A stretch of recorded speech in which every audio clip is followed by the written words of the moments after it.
Chilling tales for dark nights.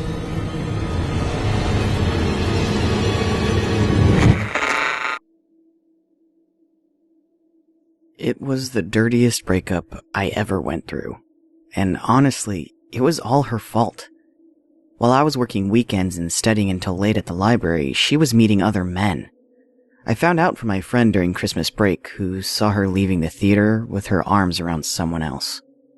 She begged me to forgive her, and lied again about what happened. She told me it was just a class friend. Then she asked me for a second chance, which I foolishly gave her. But seeing the smile on her face when I forgave her was almost good enough to forget what had even happened. It wasn't another week before I caught her cheating again, this time on my own. It was over. She begged me even more and told me that she loved me more than anything in the world. It was an awful way to start the new semester, adjusting to my classes while trying to move her personal belongings out of my apartment. You'd understand that I was extremely surprised and sickened to hear from her again 3 years later. Late at night, I received a text from an unknown number with the words, "I'm sorry." After a few messages back and forth, she revealed it was her and that she wanted to apologize. The rage and disappointment I'd felt back when we broke up for the last time surged into my chest, but curiosity got the better of me.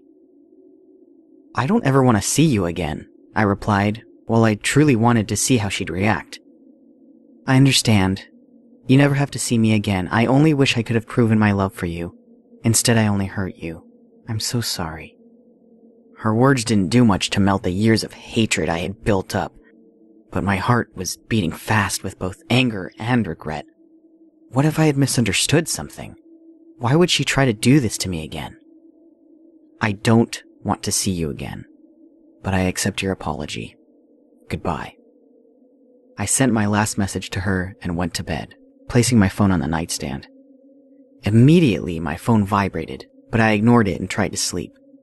2 hours later, and still unable to fall asleep from anxiety, I picked up the phone and opened her reply. "Please let me make it up to you. I need to do this for myself. I promise to never contact you again. Please." She texted me her address and a time for the next day, and told me to set aside an hour for dinner. Although I did not want to see her again, I felt compelled to at least show up. At worst, I'd feel angry towards her again and leave her for good. Again. At best, I could receive some closure on something that had been bothering me ever since. I agreed to meet her one final time. I arrived on time in front of a small, old apartment complex, and walked up a set of rusty metal stairs to the 3rd floor where her apartment door was. In college, she was a straight-A student, majoring in economics, so this wasn't at all the kind of place I pictured her living. I rang the doorbell and heard a faint voice from behind tell me to come in. Upon entering her apartment and closing the door, I noticed that it was dark. Only a set of 3 candles were lit on the dinner table, and there she was, sitting down facing me. Steaks and vegetables were laid out nicely on 2 plates, and an unopened bottle of wine was in the center of the table. "Sit down, please, and I'll make it quick," she said. This was the first time I'd even heard her voice in 3 years, and it had gotten a bit deeper than I remember. "Long time no see." I tried to break the ice. "Did you make this?" I took the chair across from her. The eerie atmosphere was creeping me out, but the food didn't look too bad. "I really only wanted to say how sorry I am. You don't have to forgive me or do anything for me now." "It's... okay." I looked down at my plate and picked up a fork. "And all I could think about since we broke up was..." She paused for a moment. I tried one of the baby carrots. It was buttery and soft. "And all I could think about was that you never believed I loved you." "It's not that. We were a couple. How could you have loved me if you cheated on me?" Unlike before, this time I was prepared for her lies. I wasn't going to take them. I was going to call her out as soon as she said her next sentence. I gripped my fork and took a bite of the steak. It bled into my mouth and was juicy and delicious. I picked up a piece of broccoli and was about to put it into my mouth when she finally answered. I told you I didn't cheat on you, but I lied about that. I was cheating on you. Actually, I was being paid to date other men for my father's company. I didn't want to do it, but the money was good, and it helped my father get a better position at his company. I took a bite of the broccoli. She continued. And after the first time, I thought everything would be okay. I wasn't thinking about you. I wasn't thinking about us. I just wasn't thinking. I was so stupid. I was so mean to you. I put down the fork, but couldn't get any words out of my mouth. She had never told me any of this. Why didn't you tell me this before? I picked up the broccoli and continued eating to hide how upset I was. The faster I finished, the faster I could leave and be back on my way, and the sooner I could be free from her for good. I didn't want to tell you. It felt worse than cheating on you with regular guys. I knew you'd think I was some kind of prostitute. I was, and I regret it every day. You never knew I loved you. Only you. I would give anything to you, even myself. There's nothing I wouldn't do to be with you. I could see tears welling up around her eyes, and I almost wanted to forgive her.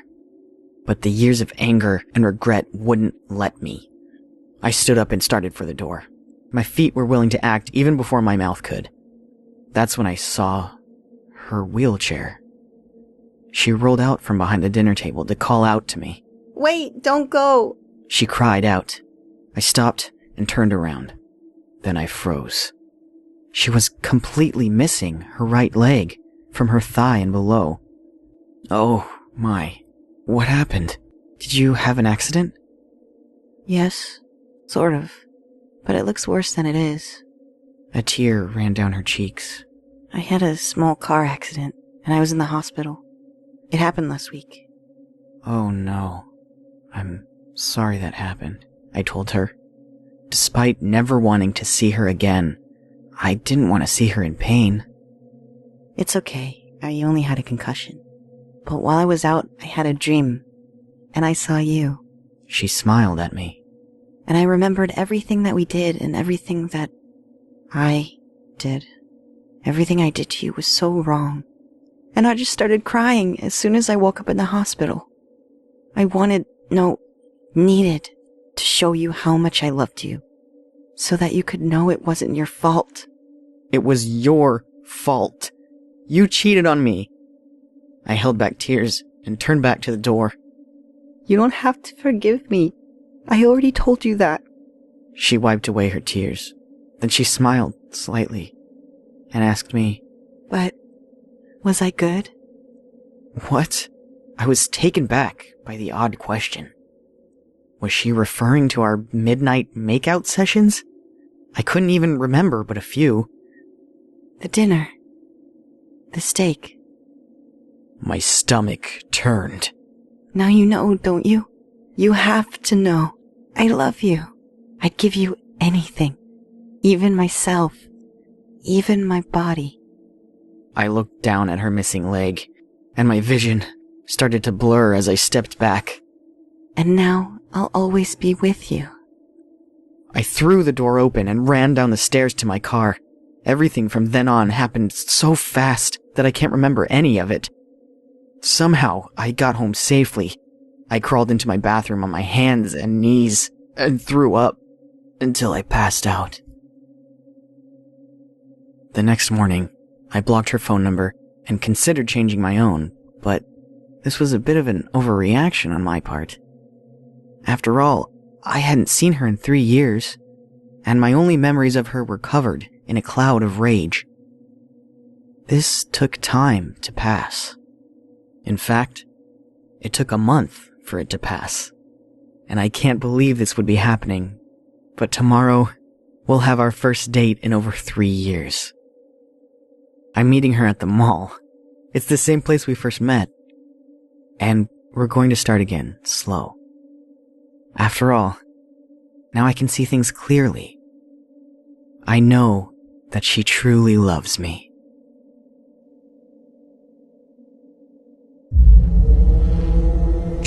Tales for Dark Nights.